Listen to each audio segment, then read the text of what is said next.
ዓለም አቀፉ የግብረሰናይ ድርጅት ኢንተርናሽናል ሬስኪው ኮሚቴ በኢትዮጵያ የፋይናንስ አካታችነትን ለማረጋገጥ የሚያስችል ፕሮጀክትን ይፋ አድርጓል።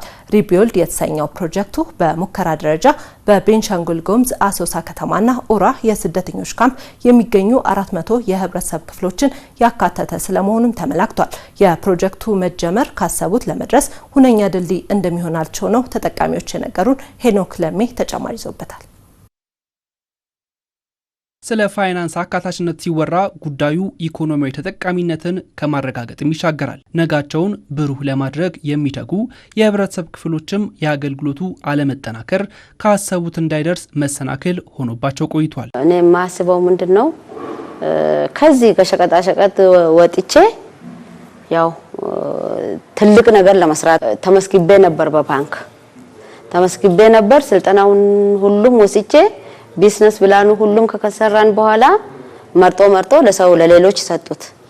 እኔ ግን አላገኘሁትም። ይሄ ብድር እስካሁን ብዙ ደረጃ ላይ ይደርስ ነበር። እነሱም ብድር ቢሰጡን ብዙ ደረጃ ላይ ወይም ከፍ ያለ ደረጃ ላይ ይደርስ ነበር። ጂንሲያ ሱዳኒ ሙቂማ في الخرطوم ምንድርማን ከሱዳን ነው በስደት ወደ ኢትዮጵያ የመጣሁት። በእርግጥም ጥሩ አቀባበል ተደርጎልኛል። ለዚህም ምስጋናዬን አቀርባለሁ። እዚህ ባገኘሁት የሥራ ዕድል ተጠቃሚ ነኝ። በበለጠ ደግሞ የብድር አገልግሎት ብናገኝ የራሳችንን ቢዝነስ ለመጀመር ያስችለናል። وعايشين المنظمات الدعم بتاع المنظمات ዓለም አቀፉ የግብረሰናይ ድርጅት ኢንተርናሽናል ሬስኪው ኮሚቴም በኢትዮጵያ ይህን ችግር የሚፈታ ሪቢልድ የተሰኘ ፕሮጀክትን ይፋ አድርጓል። የሙከራ ፕሮጀክቱም በቤንሻንጉል ጉሙዝ አሶሳ ከተማና ኡራ የስደተኞች ካምፕ የሚገኙ 400 የህብረተሰብ ክፍሎችን ያካተተ ስለመሆኑም ተመላክቷል።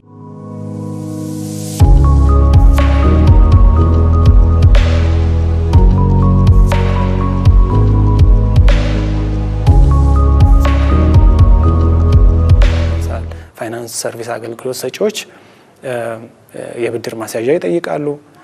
ለስደተኞች ደግሞ ሲሆን እንደ አንድ ዜጋ ናሽናል አይዲ እንዲኖራቸው ይፈልጋል።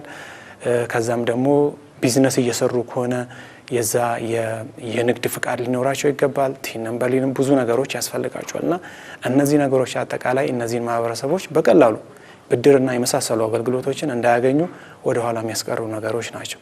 ስለዚህ ይሄ ፕሮጀክት ዋነኛ ዓላማው እነዚህ ወደ ኋላ የሚጎቷቸውን ተግዳሮቶች ከመንግስትና ከሚመለከታቸው አካላት ጋር በመሆን በመቅረፍ በቀላሉ እነሱንና ይሄንን አገልግሎት የሚሰጡ ተቋማትን ማስተሳሰር ነው። በዚህ ሙከራ ፕሮጀክት አጠቃላይ ወደ 400 የሚሆኑ ተጠቃሚዎችን ነው ማገልገል የምንፈልገው።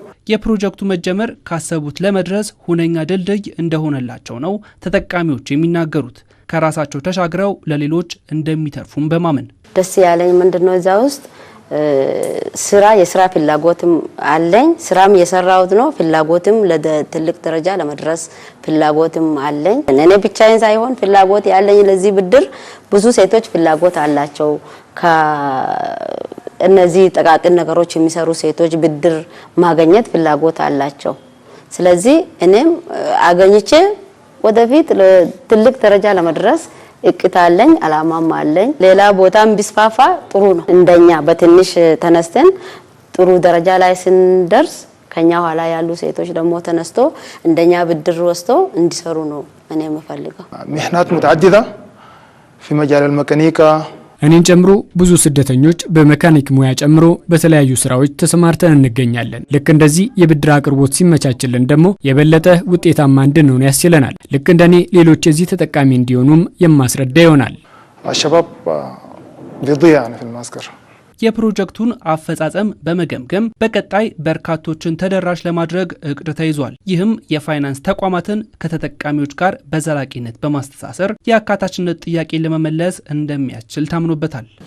ሪፊውጂዎች ፋይናንሻሊ አክሰስ ካደረጉ አቅም ናቸው ተብሎ ስለሚታሰብና ኢኮኖሚካሊ ኢምፓወር ካደረግ ለብዙ ሰዎች የስራ ዕድል መፍጠር ይችላሉ ተብሎ ስለሚታሰብ እነሱም ደግሞ ከሚኖሩበት የሆስት ኮሚኒቲ ጋር ኢንቴግሬት ማድረጉ የሚፈጥረው ውጤት ቀላል ስላልሆነ እሱ ላይ ፎከስ አድርጎ የሚሰራ ነው። ይበልጥ ለውጤታማነቱ እኛ በራችንን ክፍት ነው። ፓርት ኦፍ ዘ ኢምፕሊሜንቴሽን እንሆናለን ብለን ኤክስፔክት እናደርጋለን። በቀጣይ ግን ይሄ ትስስር መፍጠር ከተቻለ ብዙ ተመሳሳይ የማህበረሰብ አካላት በዘላቂነት ይህንን አገልግሎት ከሚሰጡ የፋይናንስ ተቋማት ጋር አብሮ መስራት ይጀምራሉ ማለት ነው። ይሄ ፕሮጀክት ቢኖርም ባይኖርም ያ ትስስር ከተፈጠረ በቀጣይነት አብረው የሚሰሩበት እነሱም እየተበደሩ አገልግሎት ሰጪውም ደግሞ በቀላሉ እነሱን እያበደረ የከስተመር ቤዙን እያሰፋ የሚሄድበት ዘላቂ ትስስር መፍጠር ነው ዋና ዓላማችን ማለት ነው።